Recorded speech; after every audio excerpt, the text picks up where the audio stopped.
Sanath Nagar teams ప్రారంభోత్సవానికి ముహూర్తం fix అయింది. జూన్లో ఆసుపత్రి ప్రారంభించాలని సర్కార్ నిర్ణయించింది. ఇంకొన్ని ఫినిషింగ్ వర్క్స్ పెండింగ్ లో ఉన్నాయి. అవి కూడా వీలైనంత త్వరగా పూర్తి చేయాలని వైద్య శాఖ మంత్రి ఆదేశించారు.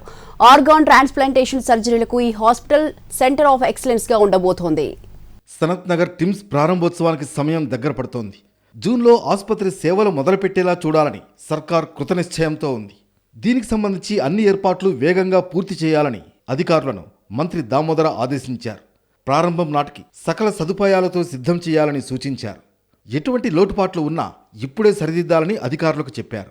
హాస్పిటల్లో మౌలిక సదుపాయాలు, వైద్య పరికరాల ఏర్పాటు, సిబ్బంది సంసిద్ధత, రోగులకు అందించాల్సిన సేవలపై మంత్రి ఆరా తీశారు. ప్రారంభోత్సవానికి ముందే అన్ని పనులు పూర్తి చేసి ప్రజలకు పూర్తిస్థాయి సేవలు అందుబాటులోకి తీసుకురావాలని సూచించారు. ప్రస్తుతానికి సక్సెస్ఫుల్గా వైద్య సేవల ట్రయల్ రన్ జరుగుతోంది. కొన్ని ఫినిషింగ్ వర్క్స్ జరుగుతున్నాయి. ఆ పనులన్నీ గడువులోగా పూర్తి చేస్తామని అధికారులు తెలిపారు. ఇది 1000 పడకల హాస్పిటల్. ఇందులో 300 ఎమర్జెన్సీ బెడ్లున్నాయి.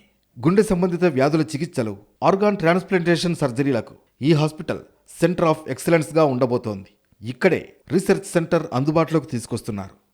2023 ఫిబ్రవరిలో టిమ్స్ నిర్మాణ పనులు మొదలయ్యాయి.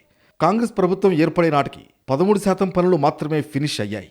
మిగతా పనిని 2.5 సంవత్సరాల్లో పూర్తి చేసింది రేవంత్ సర్కార్. జూన్లో ప్రారంభోత్సవానికి సన్నాహాలు చేస్తున్నారు. అన్నీ అనుకున్నట్లుగా జరిగితే మరో 15 రోజుల్లో సనత్ నగర్ టిమ్స్ రోగులకు సేవలందిస్తుంది.